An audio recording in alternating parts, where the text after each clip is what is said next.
आज शुक्रवार 17 मई 2024 समय सुबह के 7:58 होने जा रहा। बंधु, मैं देख रहा हूँ ईश्वर के नाम पर घोर ठकाई हो रहा। प्राचीन हम लोग एक मूल में थे, इसके बाद हम पाषाण काल, हड़प्पा काल कहते हैं, वैदिक काल कहते हैं। उस समय में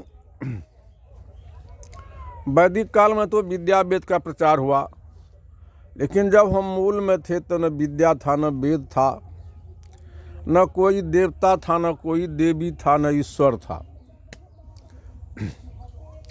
हमारा पूर्वज यूँ ही पशुओं की तरह नग्न रहते थे। खेती गृहस्थी भी नहीं होता था, शादीशुदा भी नहीं, पशुवत आदर्श में संबंध होता था। धीरे धीरे जब हमारा पूर्वज व्याकुल होते थे, ठंड से, धूप का प्रभावित पड़ा, तो कहने लगा भगवान का उदय हुआ। इस तरह ताप में व्याकुल होते थे, बारिश होती थी तो कहता था ईश्वर वर्षा किया। हवा से व्याकुल था तो हवा की झोंका प्रवाहित होता था, ईश्वर हवा दिया। इस तरह धीरे धीरे जो है ना, अब ईश्वर का कल्पना करने लगे।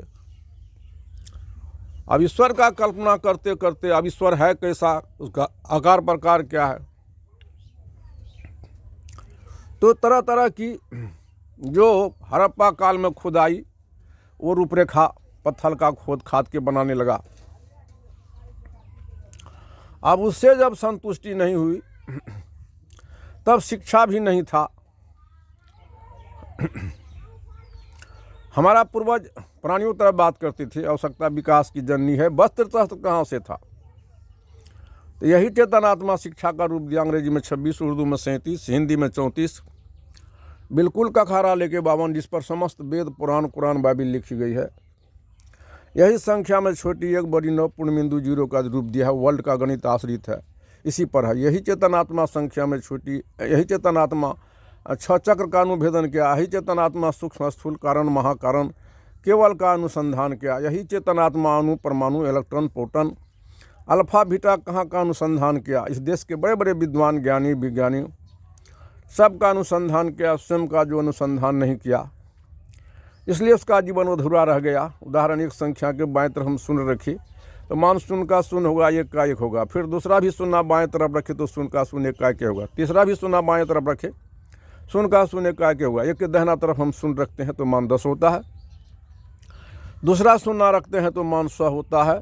फिर एक के दाहिना तरफ तीसरा शून्य तो 1000। इस तरह दाहिना तरफ शून्य दायर अब खराब होता है, एक को मिटा दे, कुछ ना दे। इसलिए इस देश के बड़े बड़े विद्वान, ज्ञानी, विज्ञानी सबको जाना, स्वयं को नहीं जाना, दिशाविहीन चल रहे हैं। इनका दिशा का सुधार तब तक नहीं होगा जब तक कि स्वयं का बोध नहीं होगा मैं कौन। यही चेतनात्मा तंत्र मंत्र, जादू टोना, श्वेतनाथ, बद्री, मक्का, मदीना का स्थापना किया है। तंत्र मंत्र, जादू टोना, संपूर्ण संविधान को यही लिखा है 4 शब्द में। जितना में लिखा हुआ अम्बेडकर जी, लेकिन संपूर्ण संविधान 4 ही शब्द में है। कण कण के कीट को जड़ से दूर करेंगे, मानव जीवन दीप को जन जन जगाएंगे, मानव समस्या के हर पहलू पर हम पहल लगाएंगे, हर विषय को विलीन करके लीन करेंगे, मानव जीवन मार्ग में जगमग दीप जगाएंगे, मानव पद को सदा ऊंचा उठाएंगे, अरमानों की झोला भर भर ले जाएंगे, गाएंगे गीत हम सब एक साथ मिलकर खुशी मनाएंगे। देगी माँ भारत, देगी वसुंधरा माँ शीश में जुग जुग जिएंगे। इस तरह प्राचीन जो हमारा पूर्वजों ने खोज की, जिनको जैसा समझ में आया वैसा ईश्वर के नाम, वैसा ईश्वर है नहीं। वैसे तो विषय लंबा होता है। एक अंध का विद्यालय था और उस रास्ते से हाथी जा रहे थे और शिक्षक पढ़ा रहे थे। हाथी को घंटी बांध दिया जाता है, घंटी की आवाज़ हुई और जब उस होके जा रहे थे तो बच्चे लोग आवाज़ उठाया, गुरुदेव गुरुदेव ये क्या है क्या है। कहा हाथी जा रहा, कहा देखे नहीं। अंधे को तो आँख था नहीं बच्चे लोगों को।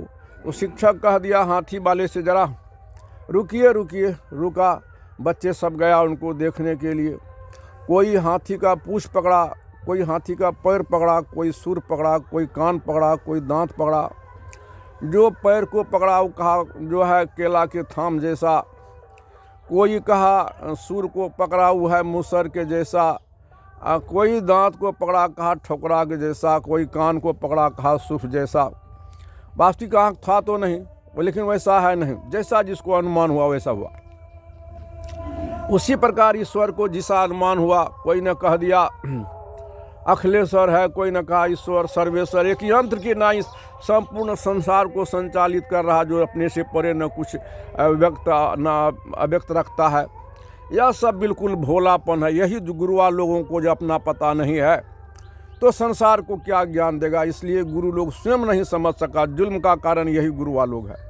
तो सर्वेश्वर ईश्वर प्राकृतिक ही है, मैं इस पर चैलेंज करता हूँ।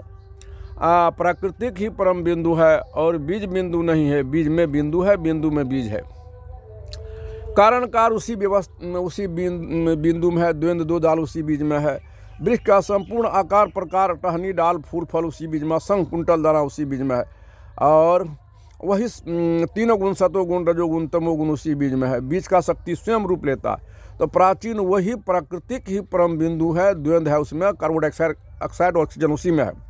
वही स्वयं रूप लिया था सतपुरुष, जिसको अद्य आदम हुआ कहते हैं, वही रूप लिया था। और प्रेजेंट अभी भी वही दोनों के अंदर में वही सर्वेश्वर ईश्वर सांस काम करता है। पर वे प्रेजेंट वही सर्वेश्वर सांस क्रिया करती है। तो हम भोजन लेते हैं, लार रस खून मांस मजा हड्डी चाम रोम, तब बीज बनता है। बीज से वृक्ष, वृक्ष से बीज नित बनता बिगड़ता है। बनाने वाला वही सर्वेश्वर ईश्वर खुदा गॉड सांस है। सांस का ही सत्ता ही चेतन आत्मा है। विषय लंबा होता है, सही को सुनने वाला नजर है। तो ईश्वर को जो नहीं मानता है नास्तिक है, मान लिया जाना नहीं वो भी नास्तिक है। ईश्वर को अपने से परे मानता है घोर नास्तिक है। ईश्वर को अपने में अनुभव कर लिया वही आस्तिक है। तो ये गुरुवे लोग जुल्म कर रहा है। जो ईश्वर को नहीं मानता है, वो माना नहीं या जाना नहीं, वो भी तो घोर नास्तिक है। आज ईश्वर को मान लिया जाना नहीं, वो ईश्वर है क्या? वही सर्वेश्वर ईश्वर सांस का सत्ता प्रत्यक्ष है प्राणियों के अंदर में। यह चेतन आत्मा जो सूर्यमणि के समान है, जो सबको देख रहा है, सब कोई इनको नहीं देखता। यही था शिव में, जैन में, बुद्ध में, ईसा में, मूसा में, व्यास में, वशिष्ठ में, यहूदी पारसी हजरत में, तुलसी संत कबीर साहब में, हमारे राब में।